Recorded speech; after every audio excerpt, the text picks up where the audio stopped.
expect ease from life. We have this amazing fantasy about life. This is how things should work. This is my plan. It should go as per my plan. If that doesn't happen, we give up.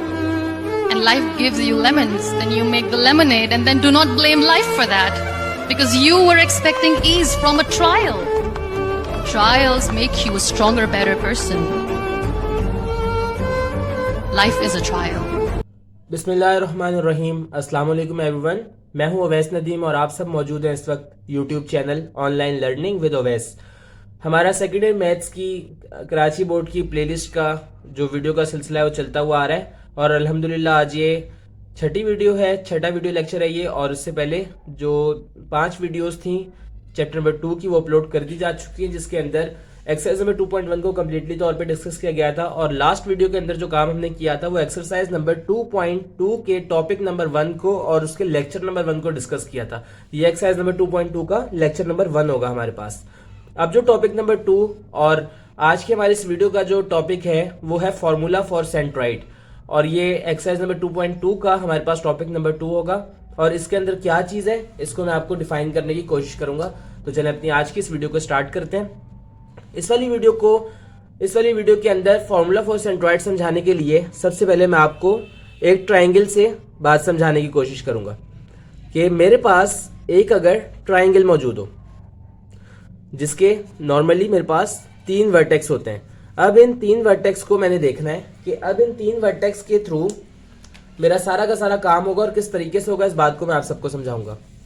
Formula for centroid के अंदर मेरे पास अगर जो है statement में ये बात लिखी जाए कि मेरे पास पॉइंट ए, मेरे पास वर्टेक्स ए जो है, अगर मेरे पास वर्टेक्स ए से कोई लाइन निकाली जाए या मैं वर्टेक्स ए से कोई लाइन निकालूं जो कि निकले और निकलने के साथ जो उसके सामने है, यानी कि सामने वाली साइड BC की जो साइड है, यानी ये वाली साइड, इसको 2 बराबर हिस्सों में डिवाइड कर दे, यानी कि इसने इसको 2 बराबर हिस्सों में डिवाइड कर दिया, तो मैं इसको बोलूंगा कि ये है जनाब मेरे पास मीडियन ऑफ ए। ये वाली लाइन मेरे पास कहलाएगी मीडियन ऑफ ए। और इसके साथ ही अब मेरे पास इसी तरीके से पॉइंट बी से एक लाइन निकले या मैं निकालूं जिसको मैं उसके सामने वाली जो साइड है यानी AC है उसके ऊपर टच करवाऊं और इसके बाद ये करूं कि अब मैं ये बात कहूं कि अभी जो AC लाइन है यानी AC साइड जो है, AC साइड को अब इस 2 हिस्सों के अंदर डिवाइड कर दिया है इस रे ने, इस लाइन ने, जो कि B से मैंने निकाली थी। तो मैं ये बात कहूंगा कि ये मेरे पास अब कहलाएगा मीडियन ऑफ B। ये मेरे पास मीडियन ऑफ B बन गया। अब इसके बाद अब इसी तरीके से अगर मैं C पॉइंट से एक लाइन निकालूं जो कि अब साइड AB को आपस में बराबर तौर पे डिवाइड कर दे और 2 हिस्सों में तकसीम कर दे, इसको डिवाइड कर दे, तो इस सूरत के अंदर मैं ये बात कह सकता हूं कि अब ये वाली जो लाइन है मेरे पास, that line will be called as median of C। Median of C। अब मैंने इतनी लंबी स्टोरी जो आपको सुनाई हो किस वजह से सुनाई, क्या रीजन थी? अब आप मुझसे पूछ सकते हैं कि सर आपने इतनी लंबी बात क्यों की है। तो मैंने इस वजह से की है बिकॉज मेरा जस्ट मकसद आपको ये फॉर्मूला लिखवा के और डायग्राम बनाना नहीं था, मेरा फॉर्मूला आपको बाकायदा कॉन्सेप्ट्स देना था। तो वो कॉन्सेप्ट पूरा का पूरा मैंने आपको दिया। अब ये जो मेरे पास पॉइंट होगा, ये वाला पॉइंट मेरे पास कहलाएगा सेंट्रॉइड का पॉइंट, और अब इसके लिए मेरे पास फॉर्मूला बनेगा। ये सारी की सारी चीज थी जिसकी वजह से इतनी लंबी चौड़ी स्टोरी आपको सुनानी पड़ी। और ये तमाम की तमाम चीजें जो मैंने आपके सामने डिस्कस की हैं, तमाम चीजें कॉन्सेप्ट्स के ऊपर बेस करेंगी। आपने इन चीजों को अच्छी तरीके से समझ लेना है इस वीडियो के थ्रू।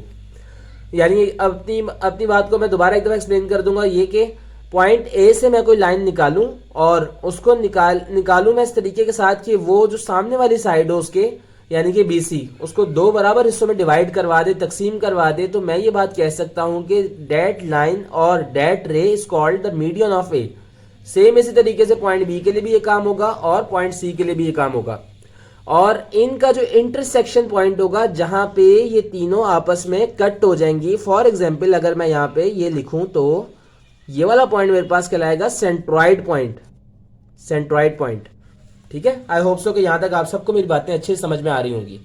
अब इस वाले पॉइंट को कहते हैं सेंट्रॉइड पॉइंट, और इसके साथ जो है ये वाला काम करते हैं कि यहाँ पे इसको लिखते हैं किस तरीके से, मैं आपको एक दफा लिख के भी बता देता हूँ। मैं अगर चाहता तो मैं आपको जनाब अली, मैं सबसे पहले अगर चाहता तो आपको मैं ये बात लिख देता कि मेरे पास जो है जो इंटरसेक्शन होता है मीडियंस का वो मेरे पास सेंट्रॉइड कहलाता है, लेकिन फिर मैं आपको अपनी बात इस तरीके से समझा नहीं पाता अगर मैं अपनी बात को डायरेक्ट लिख देता इंग्लिश के अंदर। तो इस वजह से पहले मैंने आपको बात को समझाया है, और अब इस बात को समझाने के साथ यानी कि मैंने आपको मैथ्स बताई है, अब आपने इस मैथ्स को कन्वर्ट करना है अपनी इंग्लिश के अंदर, और अगर आप इसके अंदर कामयाब हो गए तो फिर यकीन कीजिए मैथ्स आपके लिए बहुत आसान हो जाएगी और आपको मैथ्स से मोहब्बत हो जाएगी इंशाल्लाह ताला। अब यहां पर आपने लिखना है कि अब आपने खुद इस बात को इंग्लिश में लिखना है, मैथ्स को इंग्लिश में कन्वर्ट करेंगे। किस तरह से करेंगे, आप लिखेंगे कि जनाब द इंटरसेक्शन ऑफ मीडियंस, यानी कि median A, median B and median C, the intersection of medians is called centroid. बस ये वाली बात मेरे पास होगी। अब यहां पर करने के बाद अब मैंने आपको अपना अगला काम जो है वो बताना है कि अगला मेरा काम क्या होगा, और अगला काम अब मेरे पास ये होगा कि अब मैंने यहां पे लिखना है कि formula, what will be the formula of centroid.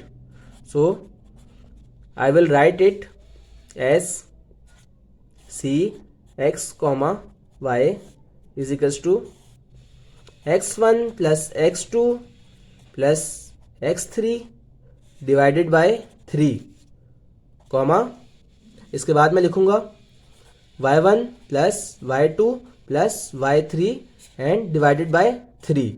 बस यही वाला फॉर्मूला है मेरे पास जो कि फॉर्मूला फॉर सेंट्रॉइड है। बस इसके अंदर जो बेसिक काम है आपका समझने वाला वो काम जस्ट यही था, और इसके अंदर से हो सकता है आपके पास 2 से 1 MCQs भी आ जाए, तो फिर आपने अपने इन कॉन्सेप्ट्स को अच्छी तरीके से बना लेना है ताकि फिर आपको किसी भी किस्म के क्वेश्चंस के अंदर कोई क्यूरी ना हो, कोई भी प्रॉब्लम ना हो। सबसे पहले एक बुक का क्वेश्चन देखेंगे और इसके बाद फिर मैं अपनी इसी बात को समझाने के लिए, एक्सप्लेन करने के लिए आपको एक एग्जाम्पल भी दूंगा, या बल्कि ऐसे करता हूं कि पहले मैं आपको एक एग्जाम्पल दे देता हूं, एक आसान से एग्जाम्पल, ताकि आपको मेरी बात अच्छी तरीके के साथ समझ में आ जाए। तो अब मैं एग्जाम्पल का क्वेश्चन लिखूंगा इसके अंदर, इस वाले क्वेश्चन के अंदर मैंने एग्जाम्पल क्वेश्चन भी साथ में लिख दिया इस वाले टॉपिक की। इस वाले टॉपिक के अंदर जो एग्जाम्पल क्वेश्चन है ये एग्जाम्पल नंबर 1 है, और इस एग्जाम्पल के अंदर मैंने जो बात लिखी हुई है कि centroid of a triangle is unknown, यानी कि मुझे बता दी गई ये बात कि I have to find centroid of the triangle, यानी कि x, y मेरे पास क्वेश्चन मार्क होगा। ठीक है, जबकि मुझे कहा गया है कि हुज 3 वर्टिसेस आर 2,1, 6,3, 2,1, 6,3 एंड 9,2। अब मैं क्या काम करूंगा यहां पे, अब मैंने काम यहां पर ये वाला करना है कि अब मेरे पास, क्योंकि मेरे पास जो 3 वर्टिसेस हैं मेरे वो मुझे गिवन है। अब मैं एक दफा यहां पर आपको अपनी बात समझाने के लिए डायग्राम भी बना के बता दूंगा। डायग्राम मेरे पास कुछ इस तरह की बन रही है। ठीक है, पॉइंट ए के वर्टेक्स है, वर्टेक्स ए के मेरे पास जो पॉइंट्स हैं, जो कोऑर्डिनेट्स हैं वो हैं 2,1, जबकि पॉइंट वर्टेक्स बी के मेरे पास कोऑर्डिनेट्स हैं 6,3 एंड वर्टेक्स सी के मेरे पास कोऑर्डिनेट्स हैं बराबर 9,2 के। आई होप सो कि यहां तक सबको आप सबको मेरी बात अच्छे से समझ में आ चुकी होगी और किसी को भी कोई क्यूरी नहीं होगी। अब यहां पर मुझे कहा जा रहा है कि मुझे सेंट्रॉइड पॉइंट फाइंड आउट करना है, यानी कि मुझे क्या चीज फाइंड आउट करनी है, मुझे ये सेंट्रॉइड पॉइंट फाइंड आउट करना है। So now what I will do, अब मैंने क्या काम करना है, जस्ट मैंने वाला काम करना है कि using formula of centroid, formula of centroid,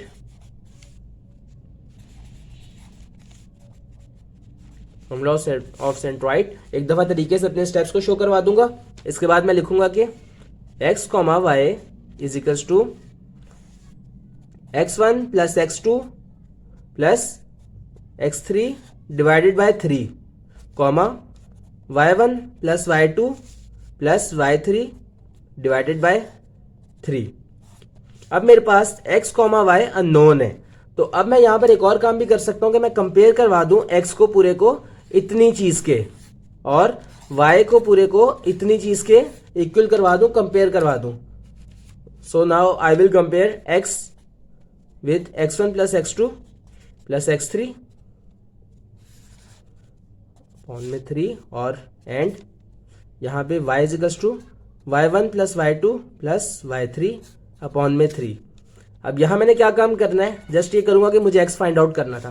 तो अब यहां पर मैंने करना है कि x1 मेरे पास क्या है, x1 होगा ये x1 y1, ये मेरे पास होगा x2 y2. क्योंकि एग्जाम्पल क्वेश्चन था और क्वेश्चन बहुत आसान था, इस वजह से मैंने अलग से लिखना जरूरी नहीं समझा, x3 y3. अब मैं यहां तक करने के बाद क्या करूंगा कि x1 की जगह पे x1 की वैल्यू यानी कि 2 plus x2, I will replace x2 with its value which is 6. After it I will put the point of x3 which is equal to 9. It will be divided by 3 or 3 will be considered as denominator. Y is equals to y1 1 plus y2 is equal to 3 plus y3 and y3 is equals to 2. So I will replace y3 with its value which is equal to 2 divided by 3. अब जब मैं इसको 2 plus 6 करूंगा मेरे पास answer आ जाएगा 8 और 17 upon 3 मेरे पास answer आ जाएगा. इनको आपस में ऐड करवाने के बाद, इनको आपस में प्लस करवाने के बाद 17 अपॉन 3 मेरे पास ये x का आंसर आ गया. एंड यहां पर y is equals to 1 plus 3 मेरे पास हो जाएगा 4 एंड 4 प्लस 2 मेरे पास हो जाएगा 6 अपॉन 3 और यहां पे y का टोटल आंसर मेरे पास बन जाएगा 2 के बराबर और x is equals to 17 upon 3 बन जाएगा ये. ठीक है, और यहां पर मेरे पास y का आंसर है जो कि 2 के बराबर आ जाएगा. और यहां पर मैं बहुत तरीके के साथ एक दफा लिख दूंगा कि the centroid point of this triangle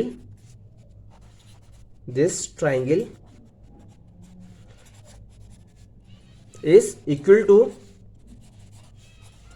x, y is equals to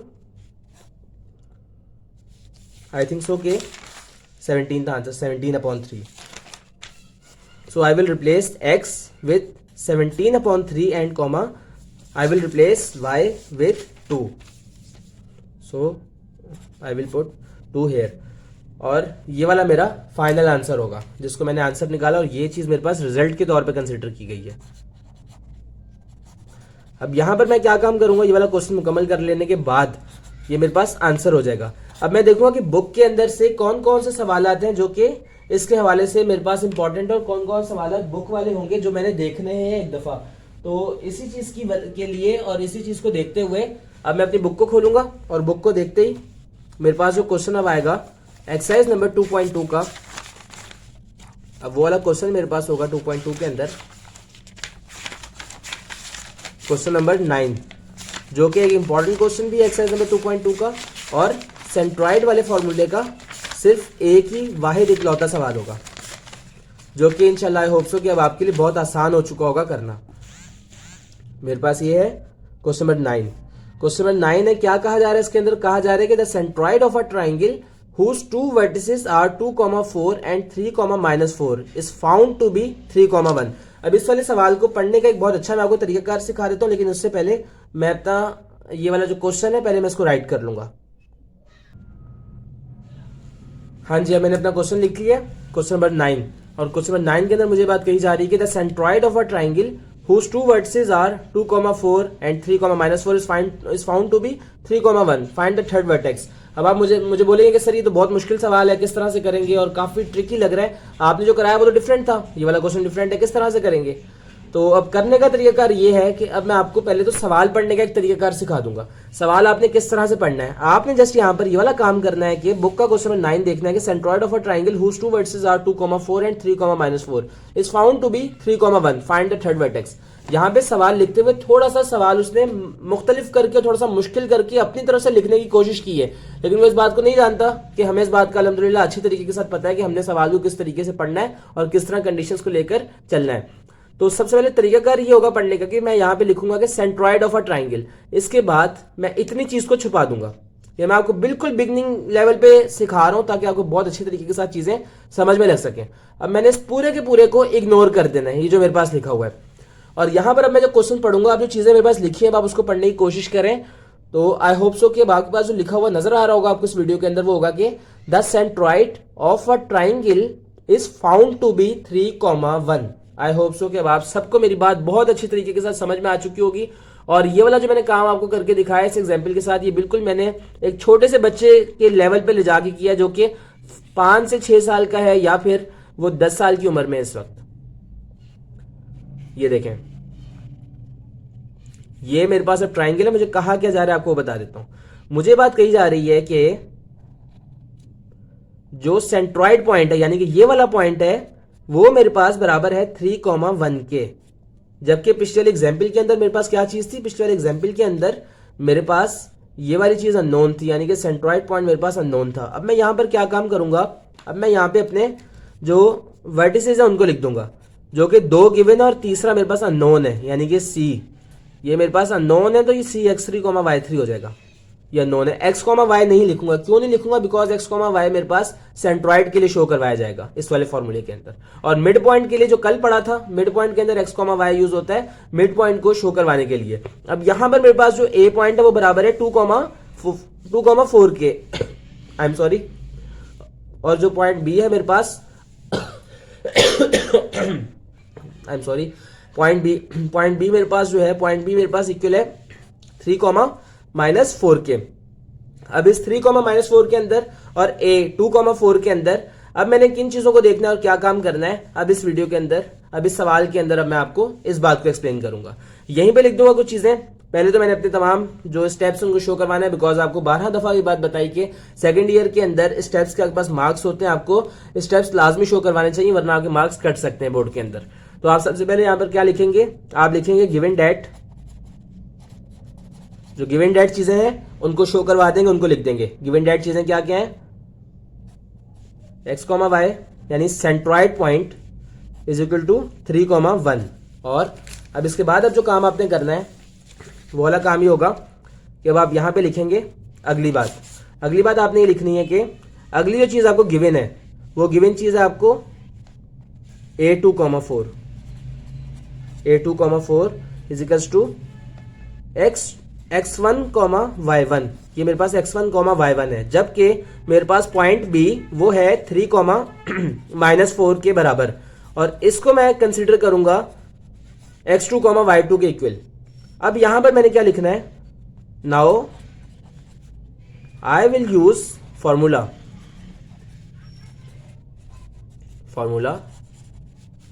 formula मुझसे कहता है कि जनाब आपके पास x, y बराबर है किसके, x1 plus x2 plus x3 upon में 3, y1 plus y2 plus y3 divided by 3।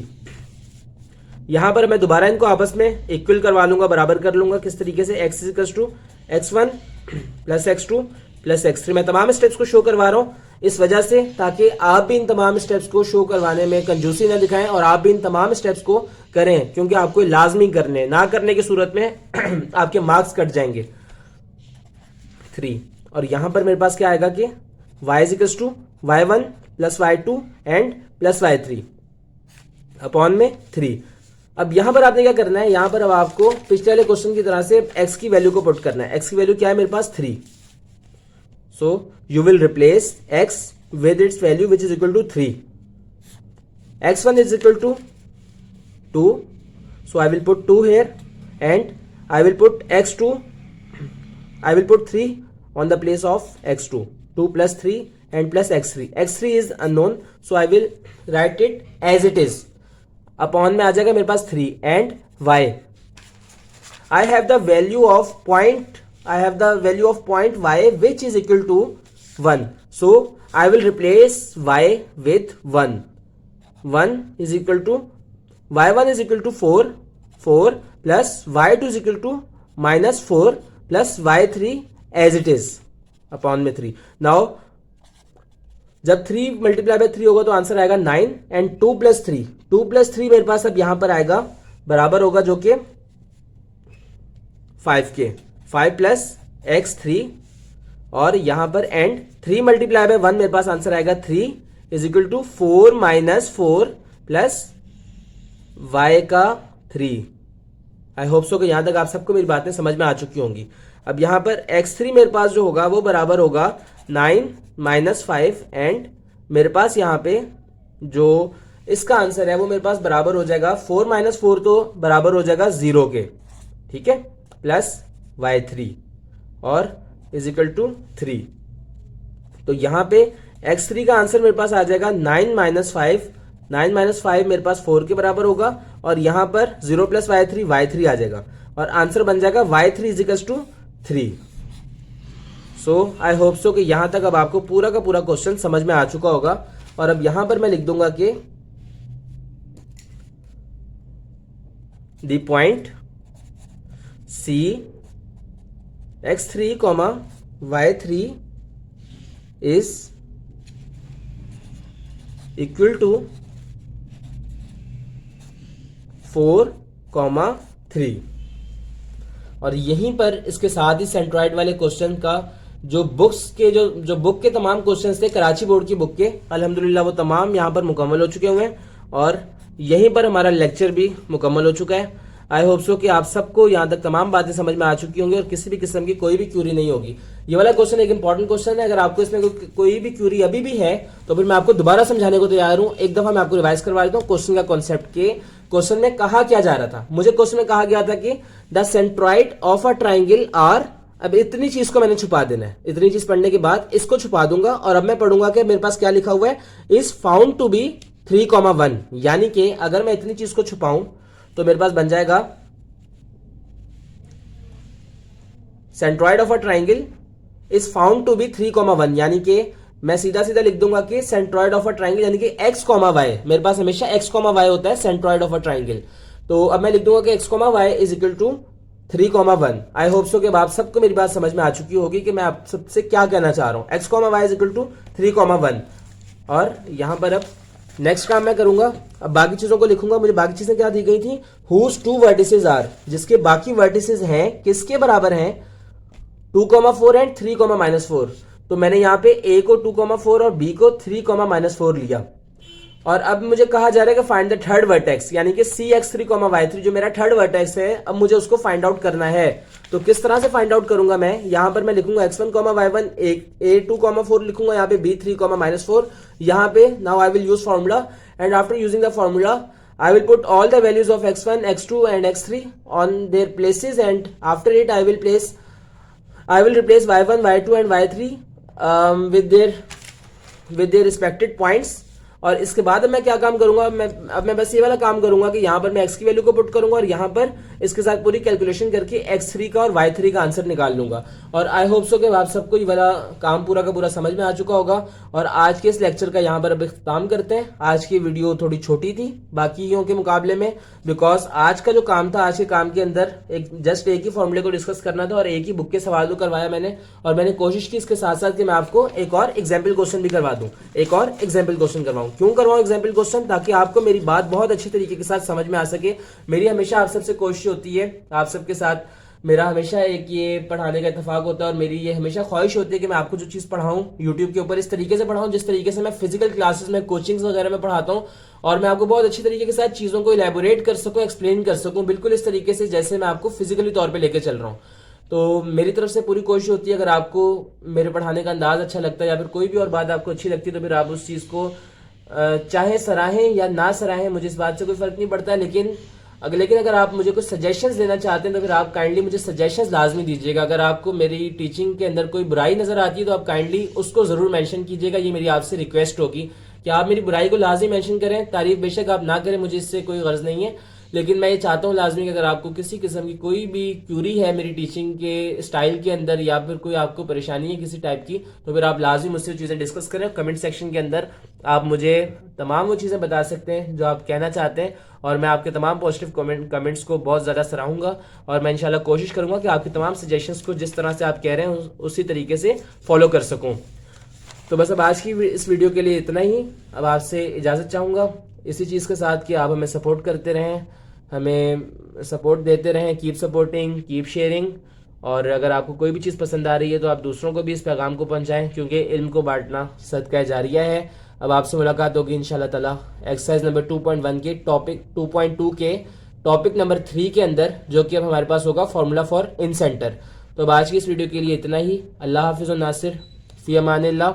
और आखिर में आपसे एक और बात मैं कहना चाहूँगा कि जिस तरीके से अगर आपने मेरी पिछली जो 5 वीडियोस हैं, अगर उन 5 वीडियो लेक्चर्स को आपने वॉच किया तो फिर आपको लाजमी इस बात का अंदाजा हो चुका होगा कि जो भी काम मैं वो करवाता हूँ, यानी ये वाली जो वर्कशीट होती है, इस पूरी वर्कशीट को एक कंप्लीटली तौर पे जो मैंने लेक्चर के अंदर आपको बताई होती है, एक्सप्लेन की होती है, उसकी मैं पिक्स लेकर एक पीडीएफ की फाइल का लिंक बनाता हूँ और उसको वीडियो के डिस्क्रिप्शन के अंदर ज्वाइन कर देता हूँ, लाजमी अटैच करता हूँ उस लिंक को, ताकि आप सबको उसमें आसानी हो सके उसको देखने में, समझने में, या फिर किसी भी टाइप का और आपको इशू ना हो। और इसी तरीके के साथ अब इन तमाम चीज़ों को किस तरह से आपने स्टेप्स के थ्रू लिखना है, उसके लिए मैं एक फेयर जो रजिस्टर है उसका काम अपना सारा का सारा उसकी तस्वीरें बना के एक पीडीएफ फाइल का लिंक बनाता हूं और उसको नीचे वीडियो के अटैच कर देता हूं, ताकि आप सबको उसके थ्रू भी मदद मिल सके। आप उसको भी वॉच कर सकते हैं, खोल के देख सकते हैं और वहां से हेल्प ले सकते हैं। अगर आपको इसके बावजूद भी किसी किस्म की कोई क्यूरी हो तो फिर आप कमेंट सेक्शन के अंदर मुझसे राब्ता कर सकते हैं। जज़ाकल्लाह खैर and thanks for watching this video.